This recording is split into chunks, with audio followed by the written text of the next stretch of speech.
नमस्कार, किसान समाचार में आप सभी का स्वागत है। सबसे पहले मुख्य समाचार। प्रधानमंत्री नरेंद्र मोदी G20 शिखर सम्मेलन के उद्घाटन सत्र में कहा कि आज फर्टिलाइजर की शॉर्टेज कल की फूड क्राइसिस है, जिसका समाधान विश्व के पास नहीं होगा। सस्टेनेबल फूड सिक्योरिटी के लिए भारत प्राकृतिक खेती को दे रहा है बढ़ावा। मिलेट से वैश्विक मैल न्यूट्रिशन और हंगर का भी हो सकता है समाधान। अगले वर्ष अंतर्राष्ट्रीय मिलेट्स वर्ष जोर शोर से मनाने पर दिया बल।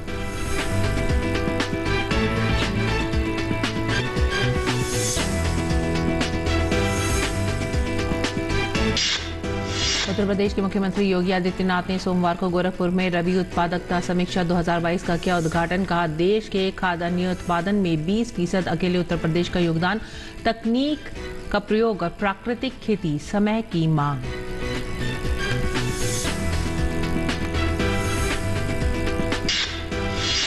हरियाणा सरकार ने अनाज मंडियों में 15 नवंबर तक धान की पूर्ण खरीद सुनिश्चित करने के लिए दिए निर्देश। खाद्य एवं आपूर्ति विभाग ने सोमवार को बताया, केंद्र सरकार ने राज्य में धान की खरीद के लिए 1 अक्टूबर से 15 नवंबर तक की थी निर्धारित। 13 नवंबर तक करीब 58 लाख मीट्रिक टन से अधिक धान की हो चुकी है खरीद।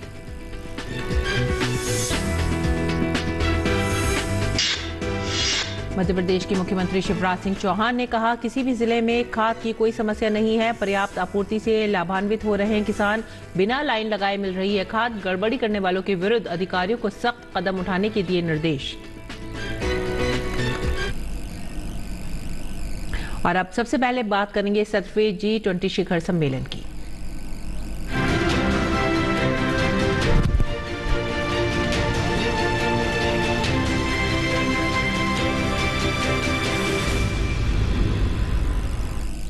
G20 के बाली शिखर सम्मेलन में प्रधानमंत्री नरेंद्र मोदी शिरकत कर रहे हैं। G20 देशों का ये 17वां शिखर सम्मेलन है।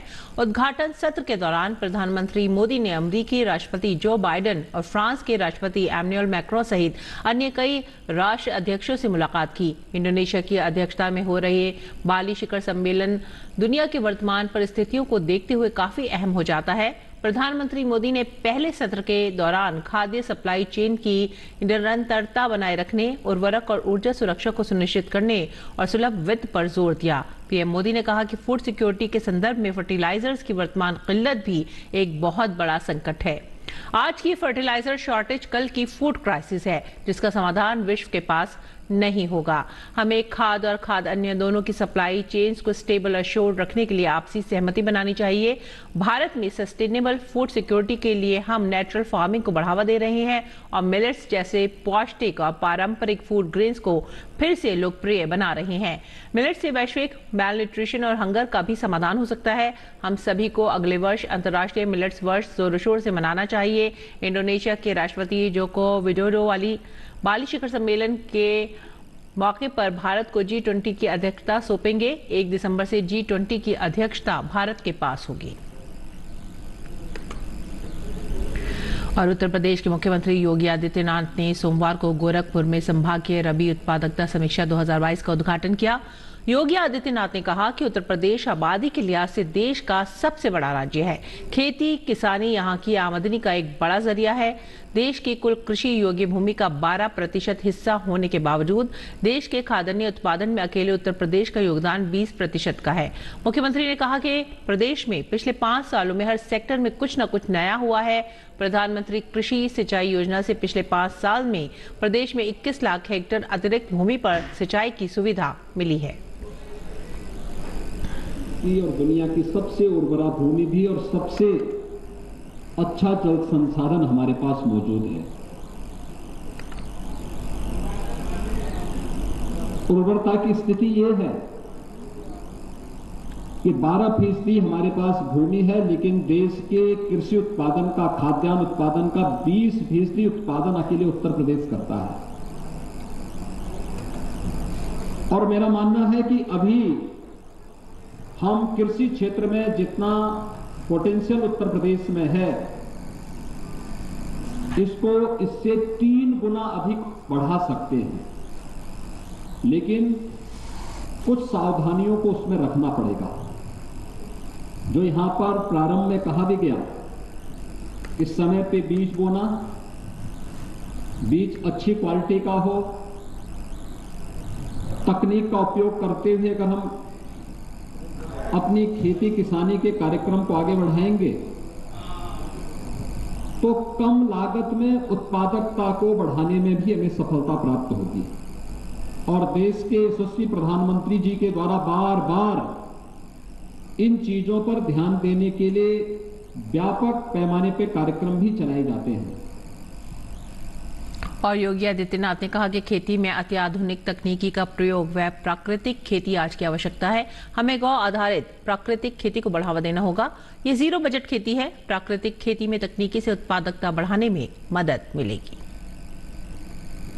कि खेती में तकनीक आज की आवश्यकता है और इसमें दो प्रकार से हम कर सकते हैं। एक तो हम तकनीक जो हमारे पास परंपरागत रूप से कृषि वैज्ञानिकों के माध्यम से दी जाती है और जिस पर आज दूसरा ध्यान दिया जा रहा है वह है प्राकृतिक खेती के माध्यम से। प्राकृतिक खेती एक प्रकार की जीरो बजट खेती है, गौ आधारित खेती है। हमने देखा है कि उसके बहुत अच्छे परिणाम आ रहे हैं और उस अच्छे परिणाम को ध्यान में रखते हुए आपने देखा होगा हम विगत 2.5 वर्ष से पूरा देश पूरी दुनिया कोरोना जैसी महामारी का सामना कर रहा है। कोरोना में पूरी दुनिया त्रस्त हो गई, पस्त हो गई। अकेले कृषि सेक्टर एक ऐसा था जहां पर जिसकी प्रोडक्टिविटी बढ़ी और अन्नदाता किसानों ने उस विपत्ति के समय भी दुनिया को निराश नहीं होने दिया। लगातार हमारा किसान मेहनत करता रहा। आज उसके परिणाम हम सबके सामने है कि खेती से अन्न पैदा होता रहा। तो प्रधानमंत्री जी ने प्रधानमंत्री गरीब कल्याण अन्न योजना के माध्यम से हर गरीब को फ्री में राशन भी उपलब्ध करवाने का कार्य कराया। और हरियाणा सरकार ने राज्य की अनाज मंडियों में 15 नवंबर तक धान की पूर्ण खरीद सुनिश्चित करने के निर्देश दिए हैं। खाद्य एवं आपूर्ति विभाग के प्रवक्ता ने सोमवार को बताया कि केंद्र सरकार ने राज्य में धान की खरीद के लिए 1 अक्टूबर से 15 नवंबर 2022 तक समय अवधि निर्धारित की थी, जिसकी मंगलवार 15 नवंबर को अंतिम तिथि है। उन्होंने बताया कि 13 नवंबर 2022 तक करीब 58.33 लाख मीट्रिक टन धान की खरीद की जा चुकी है। उर्वरक मंत्रालय में सचिव अरुण सिंघल ने खास मुलाकात में बताया कि इस साल के लिए फर्टिलाइजर सब्सिडी पर सरकार का 2 लाख करोड़ से ज्यादा का खर्च होने की उम्मीद है। इस मुलाकात के संपादित अंश को देखते हैं इस श्रृंखला की 5वीं कड़ी में।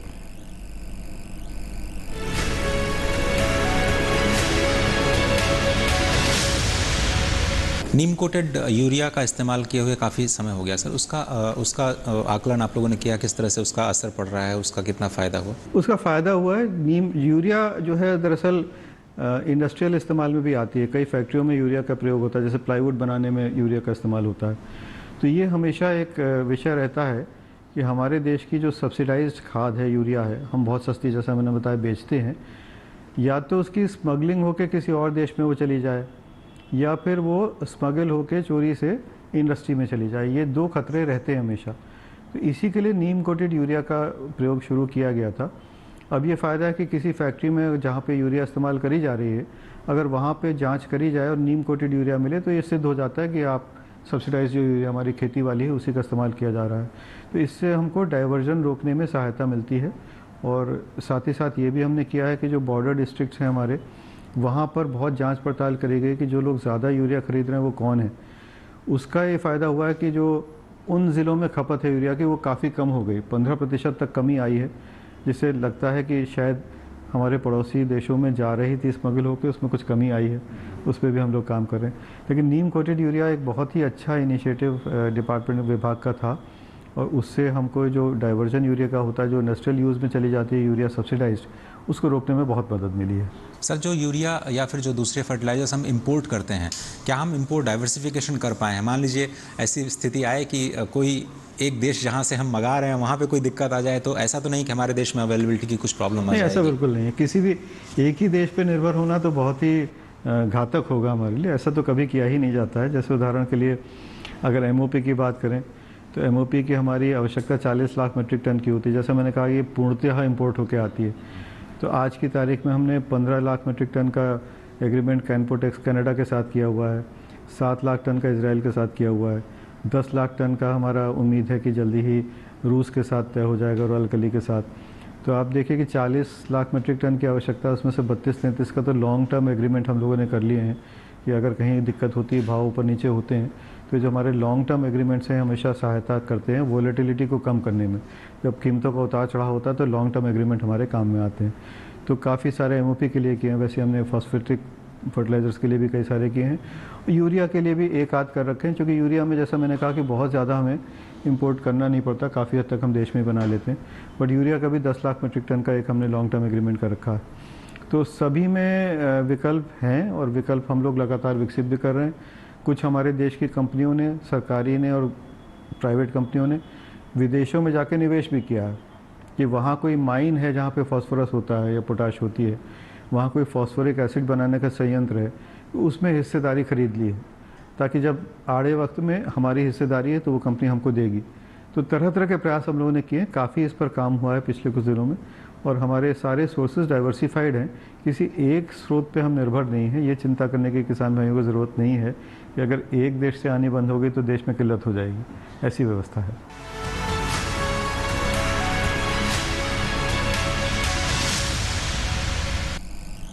अगली खबर मध्य प्रदेश से। मध्य प्रदेश के मुख्यमंत्री शिवराज सिंह चौहान ने कहा कि प्रदेश में किसी भी जिले में खाद की कोई समस्या नहीं है, प्रत्येक जिले में पर्याप्त आपूर्ति की गई है, किसानों को कहीं लाइन नहीं लगानी पड़ रही है। किसानों द्वारा सुचारू रूप से खाद वितरण के लिए सरकार के प्रति धन्यवाद भी व्यक्त किया जा रहा है।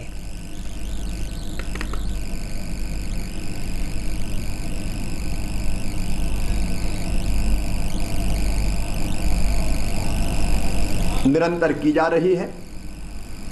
मैं आपको आश्वस्त कर रहा हूं, हम खाद की कोई कमी नहीं आने देंगे। खाद के रैक निरंतर आ रहे हैं, कमी नहीं है। तकनीकी कारणों से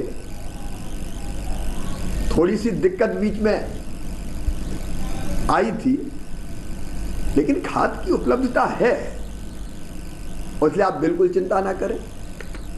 आवश्यकता के अनुसार खाद आपको मिलेगी, हम उपलब्ध कराएंगे, और इसलिए जैसी जरूरत है वैसी खाद प्राप्त करें। कुछ लोग अफवाहें फैला रहे हैं, भ्रम फैला रहे हैं, अराजकता का माहौल बनाना चाहते हैं प्रदेश में। ऐसे लोगों से हम सख्ती से निपटेंगे। कोई गड़बड़ करते हुए पाया जाएगा तो उसके खिलाफ कार्रवाई होगी, लेकिन आप आश्वस्त रहें, आपको पर्याप्त खाद उपलब्ध कराई जाएगी। और इस बीच उत्तर प्रदेश के गन्ना एवं चीनी आयुक्त संजय आर भूसरेड्डी ने सोमवार को बताया कि गन्ना विकास विभाग उच्च तकनीकी पर आधारित SGK सिस्टम के जरिए गन्ना किसानों को SMS गन्ना पर्ची भेजने का कार्य सुचारू रूप से कर रहा है। प्रदेश के 46.42 लाख गन्ना आपूर्तिकर्ता किसानों को वर्तमान पेराई सत्र में अब तक इंटेंट जारी करने वाली 82 चीनी मिलों के लिए लगभग 60 लाख गन्ना पर्चियां कैलेंडर के बेस मोड पर जारी की गई हैं। इनमें लगभग 2.55 लाख पर्चियां छोटे किसानों को भी कैलेंडर के बेस मोड पर जारी की गई हैं। गन्ना आयुक्त ने कहा कि वह SKG पर पंजीकृत अपने मोबाइल नंबर की जांच कर ले। अगर मोबाइल नंबर गलत है अथवा नया मोबाइल नंबर लिया गया है तो अपने गन्ना पर्यवेक्षक के जरिए या समिति सचिव से संपर्क कर सही मोबाइल नंबर अपडेट करा लें। पर्ची प्राप्त करने के लिए मोबाइल को चार्ज रखें तथा मैसेज इनबॉक्स खाली रखें। अपने मोबाइल नंबर पर DND एक्टिवेट ना कराएं, जिससे SGK सिस्टम से भेजी गई पर्ची उनके मोबाइल नंबर पर समय से प्राप्त हो जाए। केंद्रीय मंत्री डॉक्टर जितेंद्र सिंह ने नई दिल्ली में रामबन की जिला विकास समन्वय और निगरानी समिति बैठक की अध्यक्षता की। उन्होंने बताया कि जल्दी रामबन जिले में भी अरोमा मिशन के तहत लैवेंडर की खेती शुरू की जाएगी। प्रायोगिक तौर पर ये नजदीकी डोडा जिले में पूरा किया गया है। केंद्रीय मंत्री ने कहा कि रामबन पहले के डोडा जिले का एक हिस्सा है। ये दोनों एक समान भौगोलिक और स्थलकृतिक स्थितियों को साझा करता है और यहाँ डोडा की लैवेंडर सफलता की कहानी को दोहराना मुश्किल नहीं होना चाहिए। उन्होंने आगे कहा कि इससे युवाओं को आजीविका का एक वैकल्पिक और आकर्षक विकल्प उपलब्ध होगा। जम्मू कश्मीर के जिला कठुआ ने गेहूं की फसल बोने के लिए सुपर सीडर मशीनों की शुरुआत के साथ कृषि के आधुनिकीकरण और मशीनीकरण में एक और मील का पत्थर हासिल कर लिया है। कठुआ जिले के प्रखंड मड़हीन के पंचायत मुकुंदपुर के माडा गांव में सुपर सीडर का उद्घाटन किया गया। सुपर सीडर किसानों की हर जरूरत को पूरा करने के लिए एक बहुउद्देशीय मशीन है। सुपर सीडर मशीन का मुख्य कार्य धान की खड़ी फसल को मिट्टी में जोतना और धान की कटाई के बाद कंबाइन हार्वेस्टर के साथ एक ही ऑपरेशन में गेहूं के बीज को बोना है। मशीन 12 से 18 इंच की खड़ी धान की ठूंठ को मिट्टी में मिला सकती है और फिर उसके साथ 2-3 इंच गहरी बुआई की जाती है। साथ ही ये बीज की खपत में लगभग 10% की कटौती करता है। खेती के काम में आधुनिक तकनीक का प्रयोग हो, इसी क्रम में कठुआ में सुपर सीडर की शुरुआत की गई है। पिछले 3-4 महीने से हमने कोशिश की है कि कास्ट ऑफ कल्टीवेशन और नई इनोवेशन के साथ फार्मर के साथ इंटरेक्ट किया जाए और नई नई इनोवेशंस जो हैं कठुआ डिस्ट्रिक्ट में लाई जाएं। इसी पहल में हमने सुपर सीडर की आज खेत के अंदर फार्मर फील्ड के अंदर हमारा जो एक प्रोग्राम रहता है सीड विलेज का, जो कि यहाँ 4 किसान मिलके 80 एकड़ जो लगा रहे हैं, तो वहाँ हमने हैप्पी सीडर को छोड़ के जो पहले हैप्पी सीडर रहता था उसमें कुछ प्रॉब्लम्स रहती थी और इतनी अच्छी कल्टीवेशन नहीं कर पाता था और उसमें जर्मिनेशन के भी इश्यूज थे। ये नई जो है लेटेस्ट टेक्नोलॉजी जिसको हम सुपर सीडर बोलते हैं, इसमें स्टार्ट से ये कल्टीवेशन करता है। इसमें रूटावेटर के पूरे जो हैं टूल्स लगे हैं, उसके बाद एक रोलर है जो लेवलिंग करता है, उसके बाद लाइंस में सीड सोइंग होती है, साथ ही साथ बेसिक डोज जो है फर्टिलाइज़र की वो भी साथ में जाती है। इसके साथ ही जो एंड में प्लैंकर लगा हुआ है वो ज़मीन को लेवलिंग भी कर देता है, जैसे आपने ये देखा होगा। इससे जिमीदार का बहुत टाइम बचता है, क्योंकि ये सारा काम बीज से लेकर पहली बारी सारा बिल्कुल क्लियर कट ज़मीन जुताई तक कर देता है ये, क्योंकि हमने तो इसको ज़मीन को तैयार किया है। अगर ये बिना तैयार किए भी लगाएंगे तो फिर भी ये इसकी जो फसल है ये सक्सेसफुल है। और पहाड़ी राज्य हिमाचल प्रदेश के किन्नौर में सेब के डिब्बों की ड्रोन से डिलीवरी का परीक्षण शुरू हुआ है। इससे जुड़ा एक ट्रायल कामयाब भी हो गया है। इससे प्रदेश के ऐसे इलाकों को फायदा मिलेगा जहां सड़क सुविधा नहीं है। ऐसे में वायु मार्ग से फसल को मंडियों तक पहुंचाया जाएगा। इससे ज्यादा ऊंचाई और दुर्गम क्षेत्रों से कम समय में सेबों को नीचे लाया जा सकेगा। इससे सेबों की गुणवत्ता भी बनी रहेगी। और आइए अब जान लेते हैं देश भर की मंडियों का भाव।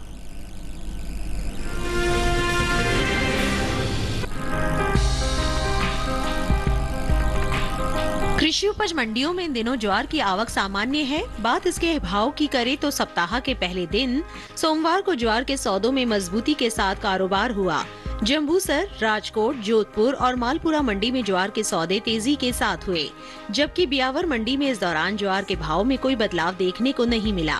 हाजिर भाव पर नजर डालें तो एग्मार्कनेट के मुताबिक गुजरात की जम्बूसर मंडी में 11 नवंबर को ज्वार का भाव रहा 2700 रुपए। 14 नवंबर को इसके भाव में 100 रुपए की तेजी आई और भाव जा पहुंचा 2800 रुपए पर। राज्य की राजकोट मंडी में इस दौरान सफेद ज्वार के सौदों में बढ़त के साथ कारोबार हुआ। यहां 12 नवंबर को सफेद ज्वार का भाव था 3650 रुपए। 14 नवंबर को यहां ज्वार के भाव में 100 रुपए की बढ़त देखने को मिली और भाव हो गया 3750 रुपए। वहीं राजस्थान की बियावर मंडी में बीते 2 दिनों के दौरान ज्वार के भाव में कोई बदलाव नहीं हुआ। यहां 11 और 14 नवंबर को ज्वार 2600 रुपए पर बिकी। हालांकि राज्य की ही जोधपुर की भगत की कोठी मंडी में ज्वार के भाव में बढ़त देखने को मिली। यहां 13 नवंबर को ज्वार का भाव रहा 2275 रुपए। 14 नवंबर को इसके सौदे 5 रुपए चढ़कर 2280 रुपए पर हुए। मालपुरा मंडी में शनिवार को ज्वार का भाव रहा 3200 रुपए। सोमवार को इसके भाव में 150 रुपए का उछाल आया और भाव जा पहुंचा 3350 रुपए पर। बीते कुछ समय से आगे चल रही रबी ज्वार की बुआई अब कुछ पीछे चल रही है। कृषि मंत्रालय की ओर से जारी ताज़ा आंकड़ों के अनुसार 11 नवंबर तक रबी ज्वार की बुआई 8,19,000 हेक्टेयर में हो चुकी है, जबकि बीते साल इस दौरान ज्वार की खेती 10,91,000 हेक्टेयर में हुई थी।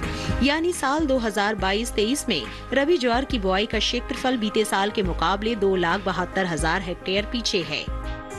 वहीं बात ज्वार की पैदावार की करें तो कृषि मंत्रालय के पहले अग्रिम अनुमान के मुताबिक घरेलू स्तर पर साल 2022-23 के दौरान ज्वार की पैदावार 16,90,000 टन होने का अनुमान जताया गया है, जबकि बीते साल इस दौरान ज्वार की पैदावार 42,30,000 टन रही थी।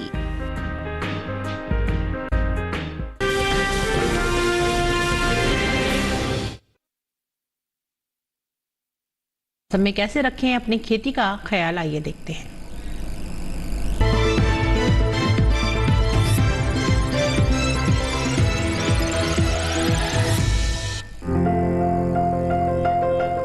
मध्य प्रदेश में गेहूं की बुआई करें।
किसान इस समय खेतों में फूल गोभी की बुआई कर सकते हैं। फूल गोभी की पूसा मेघना और पूसा कार्तिक संकर किस्मों की बुआई इस समय की जा सकती है। पूसा मेघना दिल्ली और हरियाणा के लिए काफी अच्छी रहती है। इस किस्म की 1 हेक्टेयर में 125 क्विंटल तक फसल ली जा सकती है।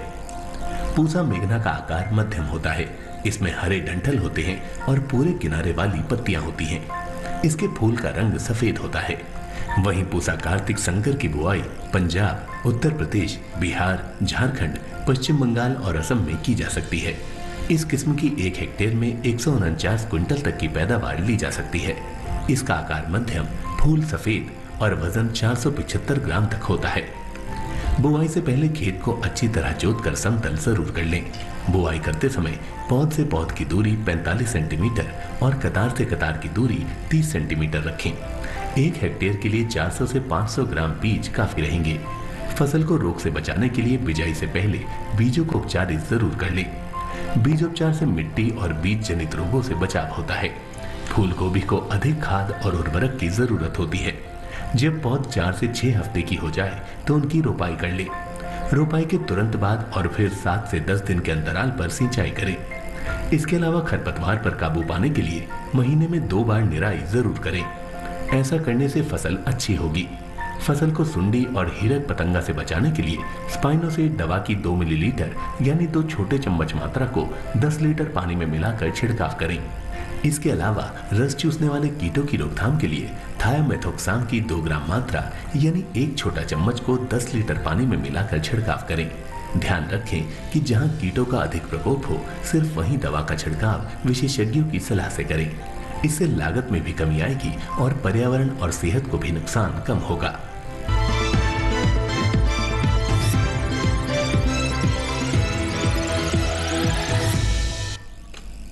और अब कुछ और खबरें खास खबर में। राष्ट्रपति द्रौपदी मुर्मू झारखंड के दौरे पर हैं। राष्ट्रपति ने उलीहाटू गांव में स्वतंत्रता सेनानी बिरसा मुंडा को उनके आवास पर श्रद्धांजलि दी। इससे पहले बिरसा मुंडा एयरपोर्ट पर राज्यपाल रमेश बैस और सीएम हेमंत सोरेन ने राष्ट्रपति का स्वागत किया। केंद्र सरकार ने जनजातीय समुदायों के योगदान की स्मृति में प्रत्येक वर्ष 15 नवंबर को जनजातीय गौरव दिवस मनाने की घोषणा की है।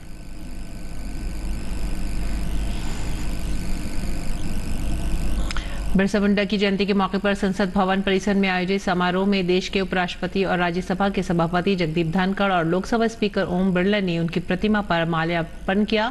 इसके अलावा संसदीय कार्य मंत्री प्रहलाद जोशी, राज्य मंत्री बी मुरलीधरन, केंद्रीय मंत्री सामाजिक न्याय और अधिकारिता वीरेंद्र कुमार समेत अनेक सांसदों, मंत्रियों और गणमान्य व्यक्तियों ने भी उन्हें पुष्पांजलि अर्पित की।